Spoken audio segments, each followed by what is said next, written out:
Bonjour à tous et à toutes. Donc, je suis Nicolas Quachber, je suis le directeur du PIMUS et donc la plateforme d'instrumentation mécanique de l'Université de Sherbrooke. Et je vais essayer de vous expliquer en 3-4 minutes qu'est-ce que c'est que cette bête-là, à quoi ça sert, comment ça marche et voilà, c'est ça. Pourquoi est-ce que vous en aurez besoin éventuellement.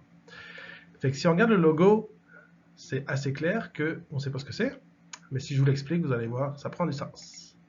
Donc l'idée, c'est que on a un parc d'équipements, d'infrastructures et même de services qui sont disponibles à l'Université de Sherbrooke et qui dorment sur les tablettes. Et là, notre but, c'est de le rendre le plus disponible possible au maximum d'usagers. Donc de les former, de leur permettre d'utiliser ces équipements le plus simplement possible.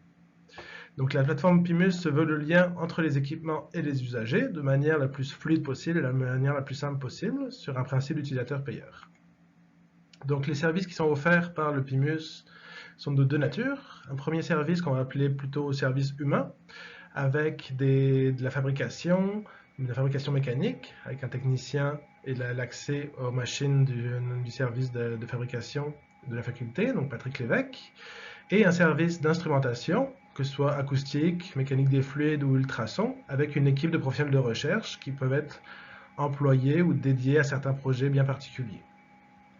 Donc en plus de ça, tout le parc d'équipements et d'infrastructures qui était anciennement en GOES a été mis sous la bannière PIMUS et est maintenant accessible à n'importe quel usager sur un principe, comme je vous disais, d'utilisateur-payeur. Donc ça comprend les salles de test, salles anéchoïques, salles réverbérantes, souffleries anéchoïques, des infrastructures majeures, dont j'en ai listé quelques-unes, mais il y en a plein d'autres.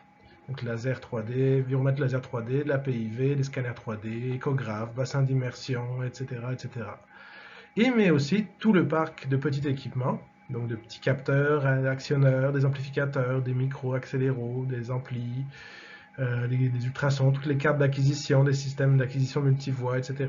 Ça fait que tout est disponible à la communauté. Fait que ça c'est le principe. Maintenant, en pratique, comment est-ce que ça va fonctionner? Donc, il y a toujours le moyen de nous contacter avec cette adresse courriel-là, pimus@sherbrooke.ca. Mais pour avoir plus de détails et pour vous éviter aussi, pour vous aider dans vos démarches, on a créé des outils qui vous permettent de faire tout ça. Donc ça comprend, en fait, et puis la plateforme centrale Microsoft Teams. Donc il y a une équipe qui a été créée qui s'appelle Plateforme Pimus. Donc je vous invite à rejoindre ce canal et à y poster vos questions, etc. Vous y trouverez aussi des fichiers qui représentent la liste des équipements disponibles, tous les équipements, infrastructures disponibles avec... On est en train de peupler tout ça, mais vous auriez par exemple des manuels pour chacun des équipements, voir les spécificités, etc.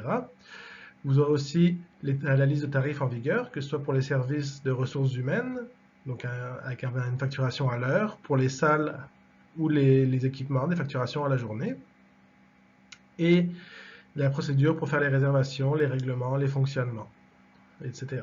Aussi, si vous avez des questions bien diverses, si quelqu'un a une expertise, etc., si vous cherchez quelqu'un qui peut vous aider, ben ça va être la bonne place pour tout ce qui est manip.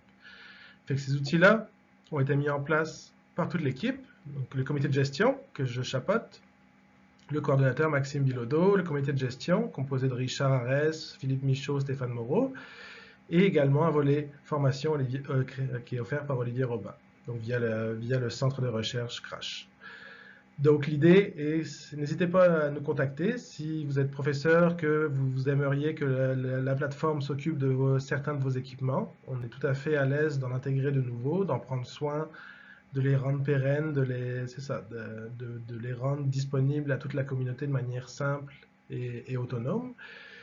Si vous êtes étudiant, si vous avez des questions, si vous voulez prévoir vos manips, donc l'idée c'est que vous avez maintenant un outil qui vous permet de prévoir les manips, de voir la disponibilité, de voir quel capteur utiliser, de pouvoir vraiment préparer vos manips dans un futur proche. On espère vous voir bientôt, et puis bonne continuation.